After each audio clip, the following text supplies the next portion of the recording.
Jeez. You speak the true truth. I'm in Cloud Atlas! What's Cloud Atlas? How is this possible? Infinite timelines, infinite possibilities, including a timeline where Jerry's a movie star. Look, you guys are getting excited about the wrong aspect of this device. What? Look at this.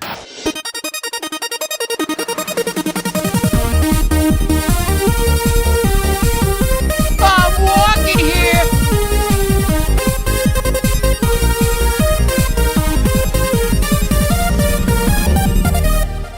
Hello, Internet. Welcome to Film Theory, the cromulent certified swiftiest show on the web. Oh, yeah. You gotta get swifty. But you know what's decidedly not swifty? That we still have months to wait before we can feast our eyes on season 3 of one of the best shows on TV right now, Rick and Morty. Man, if only I could get my hands on Rick's portal gun and travel to an alternate dimension where the episodes are already out. Actually, come to think of it, if I had a portal gun, I'd probably use it for other things. There were a lot of attractive women there, Morty, and they all wanted time with me. One of the reasons I love this show so much is how it's always dropping really smart, nerdy jokes about reality, science, and philosophy, but isn't above some good old-fashioned toilet humor. What? Rick, no, you can't! Too late, Morty, the hole's opening. No, Rick, you don't understand!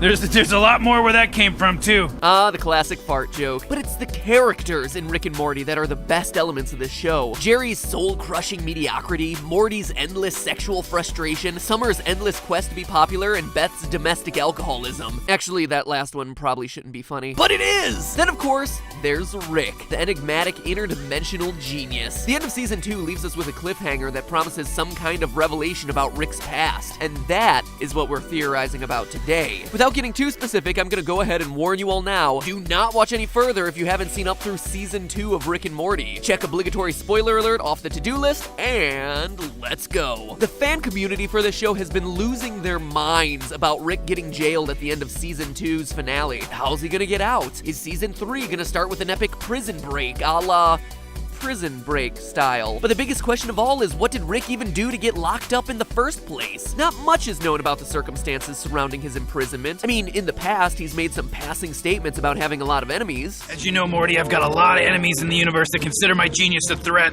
Galactic terrorists, a few subgalactic dictators, most of the entire intergalactic government.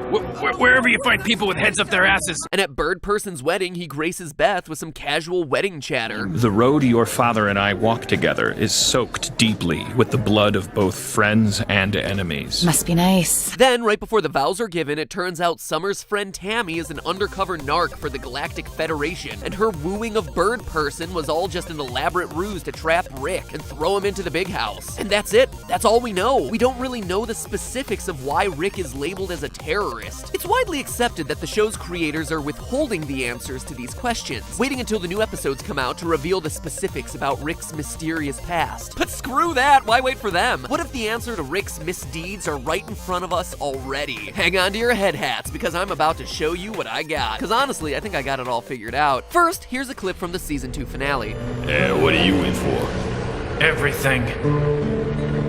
I don't think Rick is being dismissive here. Rick is in prison because he hasn't just broken laws, he's broken entire systems of laws, and the realities that harbored them. Rick is labeled a terrorist and thrown into prison because he is literally a serial destroyer of worlds. That's my theory anyway. Does it sound like a stretch? It's not. For a prime example of Rick's nonchalant world-destroying antics, we only need to look at the end of the infamous episode Rick Potion number 9. It goes like this. Morty realizes it's gonna take a lot more than an evening of Netflix and chill to get Jessica to be his girlfriend, so he asks Rick to brew him a love potion. When the potion's effects accidentally spread to the entire town, Rick's attempt at a cure doesn't quite go as planned. The entire town gets transformed into classic 80s horror movie nightmares, and after another failed attempt at a cure, the whole world becomes infected. So what do Rick and Morty do? He finds a dimension that is exactly like his current dimension, save for 2 things. 1, the attempt to cure the world of the virus is successful, and 2, the Rick and Morty of that respective universe are seconds away from death. That way, Rick and Morty from the infected reality can simply bury the bodies of the deceased Rick and Morty take their place and go on with their lives. Now, you might be thinking that this is a really contrived solution to the show's problem. It's awfully convenient that a reality exists in which everything is the same except for those two variables. I mean, what are the chances that such a reality would even exist? Well, according to the canon of the show, the odds are practically 100%. There's an infinite number of realities, Morty. Let me explain. The series Rick and Morty appears to adhere to what's known as Everett's interpretation of quantum mechanics, better known as the many worlds interpretation. Before many worlds, reality was always viewed as a single unfolding history, a timeline where one event leads to another, leads to the next. Everett's interpretation, however, proposed that reality is much less like a line and more like a tree, with branches at key points where other possible outcomes are realized. To put it simply, everything that could possibly have happened in our past, but didn't, has occurred in the past of some other universe. For instance, the other week I was in the theater and presented with a dilemma, a bag of perfectly good popcorn on the ground. My moral quandary: do I eat that seemingly perfectly good bag of floor corn, or do I leave the floor corn where it belongs? On the floor. I even posted the debate on Twitter and the comments raged. Despite my better judgment and the popular vote, I decided to give the floor corn a pass. But by the many worlds interpretation, there's a universe where I ate that floor corn and suffered the consequences of that decision, whether it was reveling in artificial buttery goodness or getting the herb. Well, floor corn aside, the same is true for Rick and Morty. In the show, there's a universe where Rick decides to make the love potion for Morty, turning the world into chaos, and one where he doesn't, and life goes on as normal. So if virtually every reality exists, then Rick can dimension hop as much as he wants, leaving behind destroyed old realities and inhabiting new ones that conform to whatever condition he desires. And as you can imagine, Rick jumping from one universe branch to another whenever it suits him is messing with the order of those other worlds. For instance, if Rick and Morty are supposed to be dead in this new dimension they hop to in Rick Potion number 9, their arrival from the Cronenberg universe is throwing a whole new set of variables into an otherwise closed system. And that's going to create problems to the order of this many world system. Which begs the question, how many times has Rick done this? If we look back at the end of Rick Potion number 9, Rick seems oddly nonchalant about the whole burying his own dead body thing. While Morty has a mind-melting existential crisis,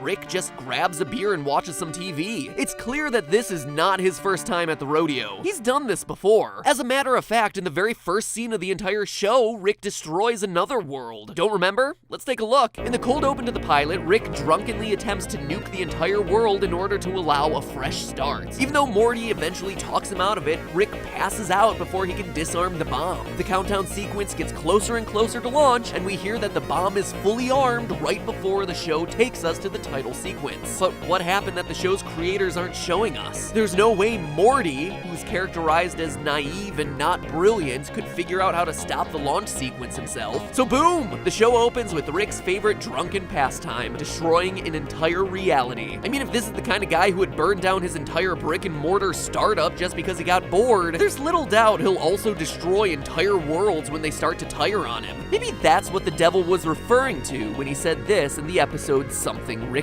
I mean, seriously. I may be the devil, but your grandpa is the devil. We really have no way of telling just what dimension we're in or how many times Rick has hopped realities. Heck, every time a new episode starts, we could be in an entirely new dimension. How about all the societal disillusionment brought up by the Cromulans in Get Swifty? Entire faiths are dismantled due to the giant floating things in the sky that almost destroy the entire world. Yet we see no remnants of the headist religion in any episodes that follow. That's because that reality was left behind in between episodes. It's clear that Rick does a fair amount of interdimensional travel in between episodes, as evidenced by the scan on his portal gun and close Rick counters of the Rick kind. Who's to say that he comes back to the same reality every time? In all likelihood, we're seeing a different reality almost every time. But MatPat, you're probably saying. He has to be in the same dimension throughout the show because he's referred to as Earth Rick C-137. C-137, of course, referring to the dimension he resides in. Well, the prevailing wisdom is that the episodes 1 through 6 of Season 1 take place in dimension C-137. And after Rick and Morty Cronenberg the world up in Rick Potion number 9, he travels to another, unnamed dimension. But what makes us so sure that the initial dimension we're watching is C-137? If we think back to some of the details given to us throughout the series, some things just don't add up. For one, we're taught that Rick left Beth for 20 years before he moved into the garage and re-entered her life. Yet in close Rick counters of the Rick kind, we see some of Rick's memories projected onto the screen. One of them is holding baby Morty. But